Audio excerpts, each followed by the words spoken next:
Hai, selamat pagi anak-anakku sekalian. Hari ini adalah pertemuan pertama kita dalam mata pelajaran matematika minat. Kalian ini baru saja naik kelas ke kelas 11. Sehingga tentu saja materi yang akan kita pelajari adalah materi yang semakin meningkat kesulitannya ya.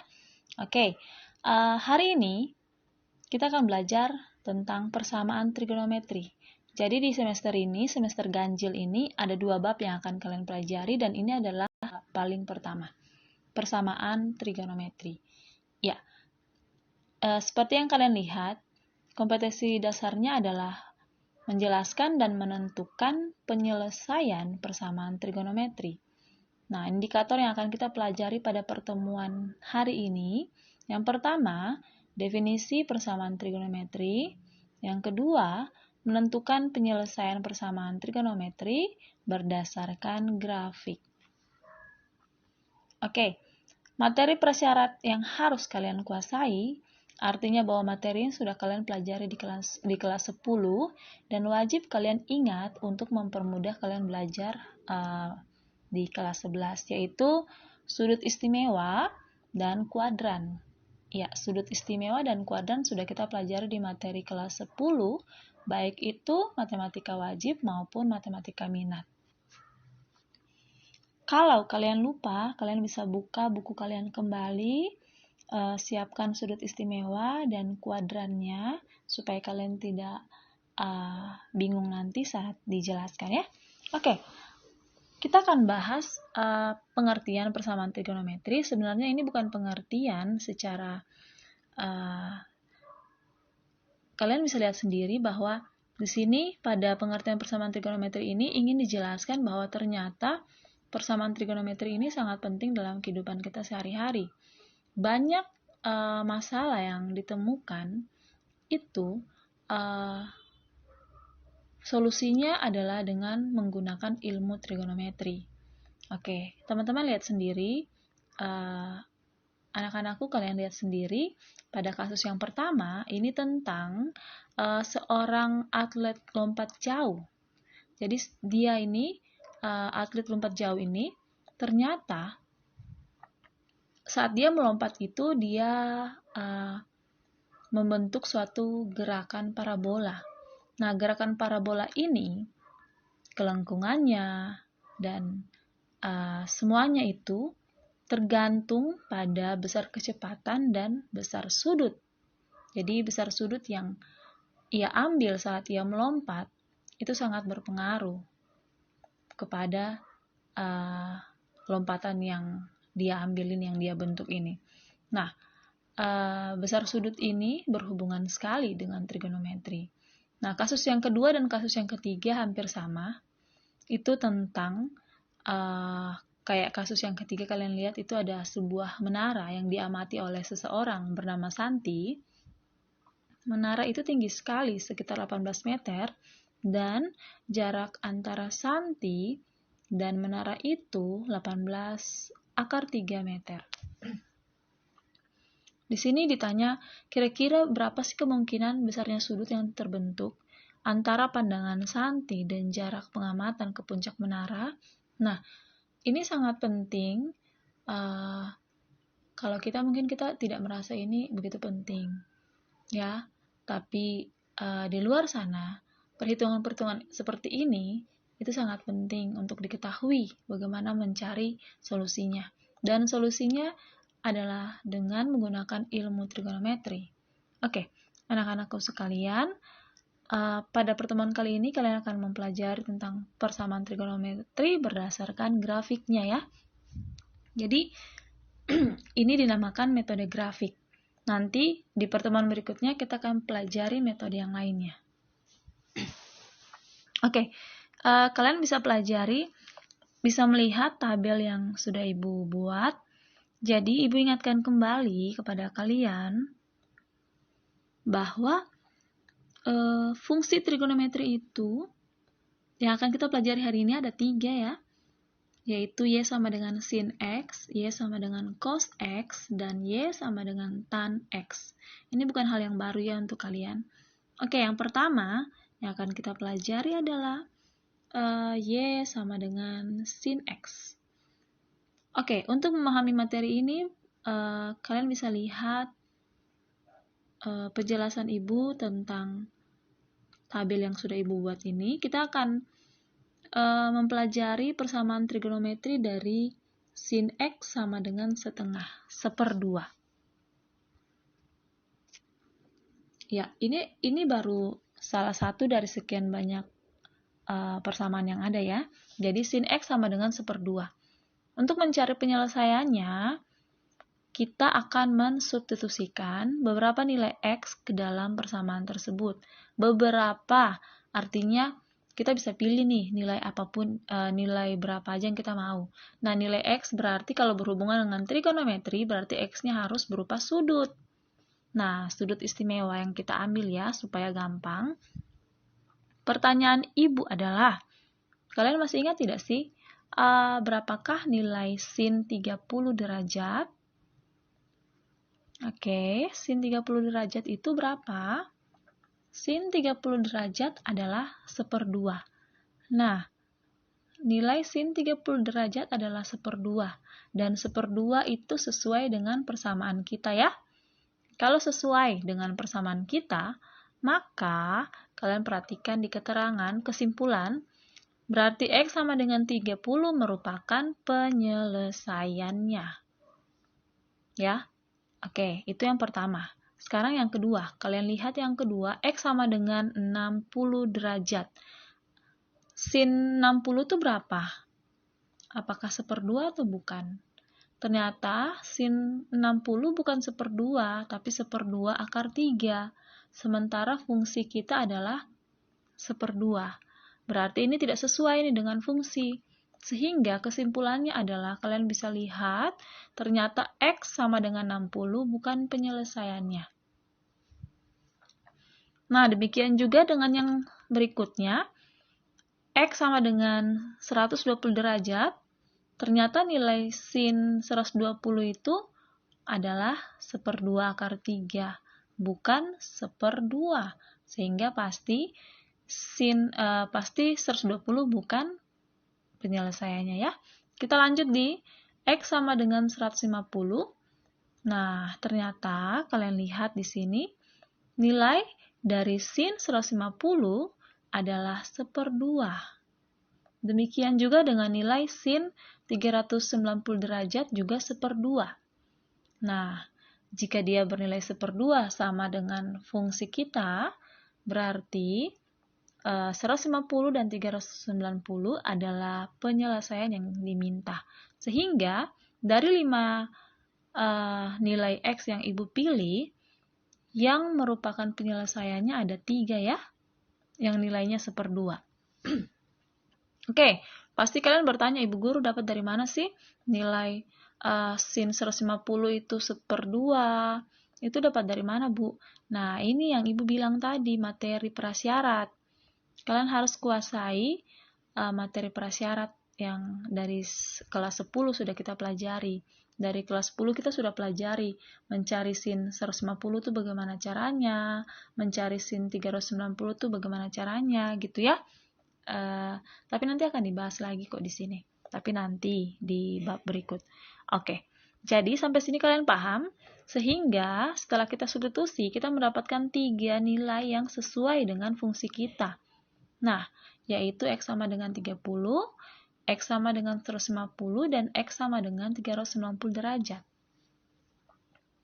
Sehingga, kalian bisa baca di bawahnya, di halaman berikutnya, dengan demikian diperoleh bahwa X sama dengan 30 derajat, 150 derajat, dan 390 derajat merupakan penyelesaian persamaan dari sin X sama dengan 1/2. Dari tabel di atas juga terlihat bahwa penyelesaian persamaan trigonometri tidaklah tunggal. Artinya bahwa penyelesaiannya bisa lebih dari 1. Nah, ini kan kita dapat nih ada 3 kan? Bisa 3, bisa 2, bisa 5, tergantung nantinya. Tergantung dari apa? Tergantung dari daerah asal yang diminta. Oke, nanti Ibu akan jelaskan lagi. Yang penting kalian tahu bahwa ini tergantung dari daerah asal yang diminta. Oke, sekarang kalian tahu tidak, ternyata penyelesaian persamaan trigonometri membentuk suatu pola. Itu yang dari awal tadi Ibu bilang, mereka membentuk pola, dan pola itu membentuk suatu grafik yang unik. Nah, kalian bisa lihat di sini, ternyata grafiknya si sin X itu kayak gini. Jadi dia berupa kayak gelombang, ya. Ini Ibu buat dari 30 derajat hingga 720 derajat. Ya, seperti itu. Dari pola yang terbentuk oleh persamaan Y sama dengan sin X, diperoleh sebuah grafik seperti di atas. Dari grafik tersebut, kita bisa memperoleh penyelesaian dari persamaan trigonometri sin X sama dengan 1/2. Nah, sekarang, tadi kan kita pakai substitusi. Sekarang kita akan mencari penyelesaiannya berdasarkan grafik ini. Oke, caranya bagaimana? Caranya ini. Caranya yaitu kita tarik garis lurus dari 1/2. Maka akan langsung terlihat penyelesaiannya. Kenapa harus 1/2? Karena tadi kan kita punya persamaan kan sin X sama dengan 1/2 ya. Kalau sin X sama dengan 1 berarti tarik garis lurus dari 1 gitu. Oke, kalian lihat gambar yang sudah Ibu buat. Ini ada garis biru ya. Garis birunya agak tipis jadi tidak begitu kelihatan. Garis lurus yang Ibu buat ini, Ibu akan tarik lebih jelas ini ya. Kalian lihat yang ini. Yang itu yang Ibu maksud ya. Itu Ibu tarik garis lurus dari titik 1/2. Karena tadi persamaan kita sin X sama dengan 1/2. Setelah Ibu buat garis lurus seperti itu, kalian lihat bahwa garis lurus itu ternyata memotong grafik di mana saja. Dia memotong grafik di, nah Ibu ada kasih titik-titik itu, ternyata ada 4 titik ya, titik potongnya, yaitu di ini 30 derajat, ya kan? Di sini dapat 150 derajat, 390, dan 510. Nah, ternyata jawabannya sama dengan yang tadi ya. Yang tadi kan setelah substitusi kita punya jawaban ini. X sama dengan 30 derajat, 150 derajat, 390 derajat. Kalau di sini ada tambahan lagi 510 derajat. Kenapa begitu? Nah, itu tadi tergantung dari daerah asal yang diminta. Di gambar ini, daerah asalnya Ibu buat dari 0 sampai berapa tuh? 540 derajat. Jadi dapatnya banyak. Kalau daerah asalnya Ibu perkecil, dapatnya juga cuma sedikit. Kayak gitu, berdasarkan daerah asal ya. Oke, jadi untuk mencari penyelesaian berdasarkan grafik, kalian tinggal tarik garis lurus aja. Nanti terus lihat garis potongannya berpotong di titik apa. Itulah penyelesaiannya. Oke, kita lanjut di penyelesaian persamaan Y sama dengan cos X. Oke, Y sama dengan cos X ini caranya juga sama, tapi kalian perhatikan bahwa ternyata grafiknya berbeda. Grafiknya berbeda. Ini sudah kalian pelajari di matematika wajib di kelas 10 semester 2 kemarin. Ternyata grafiknya beda. Bedanya kayak gimana? Kalau sin, dia akan berpangkal dari 0 kan? Dia akan mulai dari 0. Kalian lihat ini. Ya kan? Tapi kalau cos, ya puncaknya adalah dari 1. Dia mulai dari 1, dari puncak. Seperti itu. Itu beda ya.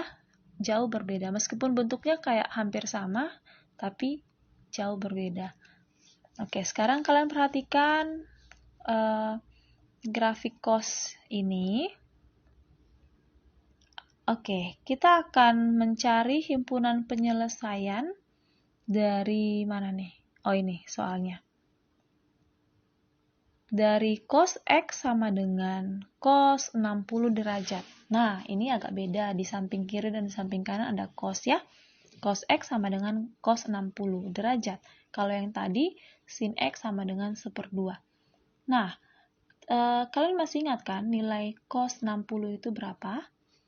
Cos 60 derajat nilainya adalah 1/2. Ini ya, Ibu sudah tulis di sini. Karena nilai cos 60 derajat sama dengan 1/2, maka kita bisa membuat garis lurus dari angka 1/2.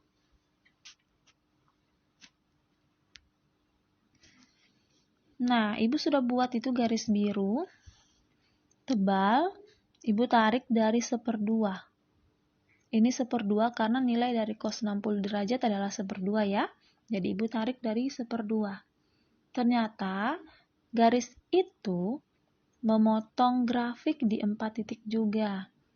Di 4 titik tapi titiknya berbeda dari yang tadi ya. Ternyata titiknya apa saja? Kalian bisa lihat di situ. Titiknya adalah 60 derajat, lalu 300 derajat, 420 derajat, dan yang terakhir 660 derajat. Nah, kalian bayangkan kalau misalnya daerah asalnya Ibu buat hanya sampai 510 misalnya. Nah, ternyata titik yang kita temukan hanya 3 ya, yaitu 60 derajat, 300 derajat, dan 420 derajat. Makanya tadi Ibu bilang, semuanya itu tergantung dari daerah asal yang diminta.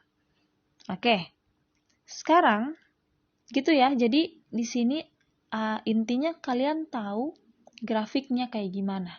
Grafik sin itu yang kayak gimana, grafik cos yang kayak gimana, grafik tan kayak gimana. Terus diminta diminta titik berapa, tinggal kalian tarik garis di situ. Sekarang kalian perhatikan penyelesaian persamaan Y sama dengan cos X. Oke, Ibu ulang lagi. Jadi, untuk kapanpun, grafik fungsi Y sama dengan cos X, Y sama dengan cos X, grafiknya akan seperti ini saja ya, tidak berubah. Tergantung aja kalau diminta sampai 360, berarti kalian gambarnya sampai sini aja. Yang ini aja. Gitu. Kalau diminta sampai 720 atau sampai 450 misalnya, nanti kalian gambarnya ya sampai begini. Jadi tergantung yang diminta. Jangan kalian tukaran. Cos punya kalian ambil grafiknya sin, tidak boleh ya. Oke, terakhir adalah persamaan dari Y sama dengan cos X. Nah, kalian perhatikan. Ternyata I'm sorry. Di situ Ibu salah tulis ya. Ini harusnya tan. Oke. Jadi ini harusnya tan X. Jadi, yang ketiga, ini nomor 3, menyelesaikan persamaan tan X. Tan X itu selalu paling beda dari semuanya. Pasti kalian tahu itu kalau kalian sudah mengingat pelajaran waktu kelas 10. Jadi tan X itu pasti paling beda dari sin dan cos. Nah, kalian perhatikan ternyata tan X ini memiliki grafik yang lebih unik lagi ya. Seperti itu. Nah, ini pun sama, ini paling sulit digambar karena harus hati-hati karena ada asimtotnya. Ini, tidak boleh memotong.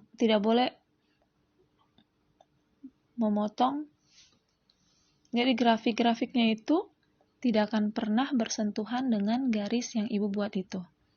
Ya. Oke, sekarang cara kerjanya sama kok kayak tadi. Kalian perhatikan aja pertanyaan di sini, Ibu pertanyaannya mana nih? Ini. Kalian perhatikan. Nah, sekarang bagaimanakah caranya kalian menentukan persamaan dari tan X sama dengan tan 60 derajat?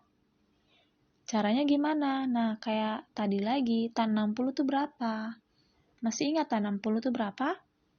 Tan 60. Kalau lupa, Ibu kasih tahu nih. Jadi, tan 60 derajat adalah akar 3. Nah, sehingga kita tinggal tarik garis lurus di akar 3. Nah, pertanyaannya adalah akar 3 itu di mana, Bu? Jadi, kesulitan dari metode grafik adalah kadang-kadang kita tidak bisa menentukan posisi dari beberapa angka seperti akar 3 ini. Nah, akar 3 itu kalian bisa lihat di grafik, ternyata akar 3-nya ada di sini nih. Ya, dia tidak di tengah-tengah 1 dan 2 ya. Nanti kalian cari tahu sendiri perhitungannya berapa. Dan setelah Ibu tarik garis di situ, ya, setelah Ibu tarik garis, ternyata titik potongnya di mana? Oke, di sini Ibu perbesar dulu. Nah, kalian lihat titik potongnya itu ini nih, di sini. Di sini. Nah, titik-titik potongnya di situ. Jadi, angkanya adalah 60 derajat, 240 derajat, dan seterusnya 420. Ya, jadi seperti itu. Sehingga yang diperoleh adalah ini 60 derajat, 240 derajat, 420, 600, dan seterusnya. Dan seterusnya ya, karena ini masih panjang. Kalau diperpanjang masih banyak, seperti itu. Oke. Ya, anak-anakku sekalian, mari kita baca kesimpulan akhir dulu. Dari grafik fungsi tan ini, kalian pasti merasa kesulitan dalam mencari nilai atau posisi dari angka atau titik akar 3. Ya kan? Seperti yang tadi Ibu bilang. Nah, metode grafik ini akan disempurnakan dengan metode lainnya. Kenapa dibilang disempurnakan? Karena emang metode grafik ini memiliki kesulitan yang seperti tadi itu, menentukan akar 3, menentukan akar 2. Nah, nanti pakai metode yang lain bisa lebih mudah lagi. Oke, kesimpulan yang ada. Yang pertama, penyelesaian persamaan trigonometri adalah nilai-nilai variabel yang memenuhi persamaan trigonometri. Jadi, jika nilai-nilai variabel tersebut kita substitusikan ke persamaan trigonometri, akan diperoleh kesamaannya, yaitu pernyataannya bernilai benar. Yang kayak tadi di tabel ya. Oke, itu pakai cara substitusi. Kalau yang kedua, masing-masing fungsi trigonometri memiliki grafik yang berbeda-beda. Tidak boleh kita samakan. Polanya beda, mereka itu unik. Jadi, memiliki grafik yang berbeda-beda. Nah, kekurangan metode grafik ini yaitu yang pertama, peserta didik akan merasa kesulitan dalam menggambar grafiknya dengan skala yang tepat. Ya, dalam matematika dan dalam pelajaran apapun itu yang menggunakan gambar-gambar grafik, itu kita harus menggunakan skala yang betul-betul tepat. Skala yang tepat kayak gimana? Ibu kasih contoh. Kalian perhatikan gambar Ibu ini. Ya, ini Ibu gambar pakai aplikasi GeoGebra. Kalian bisa menggunakannya itu kalau kalian mau menggunakan secara biasa manual, pastikan skalanya itu tepat, skalanya sama. Gini loh, skala itu gini, dari 30 ke 60 derajat misalnya kalian pakai 1 cm, maka dari 60 ke 90 juga 1 cm, 90 ke 120 juga 1 cm, kayak gitu. Itu skalanya tetap, skalanya tidak berubah kayak gitu. Nah, kayak gini lagi yang Y-nya. Dari 0 ke 1 kalian pakai 2 cm, maka dari 2 ke 1 ke 2 juga harus 2 cm. Seperti itu ya skalanya. Oke, kita lanjut. Tadi sampai di mana? Kekurangannya nomor 3 ya. Sekarang, kekurangan yang kedua, peserta didik merasa kesulitan menemukan posisi beberapa titik seperti halnya akar 3, akar 2, dan lain sebagainya. Yang akar, yang bilangan akar ya. Oke, seperti itu. Jadi hari ini, materi kita singkat saja hanya mengenai penyelesaian persamaan trigonometri berdasarkan grafiknya. Jadi, hanya tentang itu. Ibu ingin kalian membaca ulang, kalian mencatat hal-hal yang penting, lalu kalian kerjakan tugas 4 nomor yang Ibu berikan ini. 4 nomor ini kerjanya harus sama, seperti yang Ibu sudah kasih contoh ya. Nah, dengan menggunakan metode grafik, tentukan penyelesaian dari fungsi trigonometri berikut. Tapi di sini ingat, Ibu ada berikan batas. Kayak yang nomor 1, untuk daerah asal dibatasi dalam selang 0 hingga 720. Berarti kalian harus gambar dari 0 sampai 720. Kalau yang nomor 2, misalnya itu daerah asal dibatasi dalam 120 derajat. Jadi dari 180. Dari 180 sampai 720. Ibu kasih contoh ya. 180 hingga 720. Berarti Ibu ambil contoh yang gambar ini. Misalnya ini ya, berarti dari 180 sampai 720, berarti hanya dari sini sampai 720 yang kalian ambil titik-titiknya. Jadi titiknya hanya ada yang ada di dalam itu, interval itu. Jadi di sini kalau ini contohnya berarti titiknya adalah 300, 420 dan 600. Yang 60 ini tidak termasuk karena dia di luar interval yang diminta. Kayak gitu. Oke, Ibu harap kalian bisa kerja. Oh ya, ada keterangannya di sini. Kerjakan di buku tugas dengan menggunakan grafik dari masing-masing fungsi. Jadi sin punya sendiri, cos punya sendiri, jangan ditukar. Lalu, kalian bisa menggunakan gambar grafik dari segala sumber. Kalian bisa gambar sendiri, kalian bisa download dari Google, kalian bisa ambil gambar yang sudah Ibu gambar di modul ini, kalian bisa buat pakai GeoGebra juga, terserah kalian. Yang penting ada gambarnya, harus pakai gambar ya. Nah, tugas ini kalian kerjakan 24 jam dari sejak kita belajar ini 24 jam ya. Dan dikumpulkan biasa ke Japri ke Ibu. Oke, selamat belajar. Kalau ada yang bingung, silakan kalian bertanya.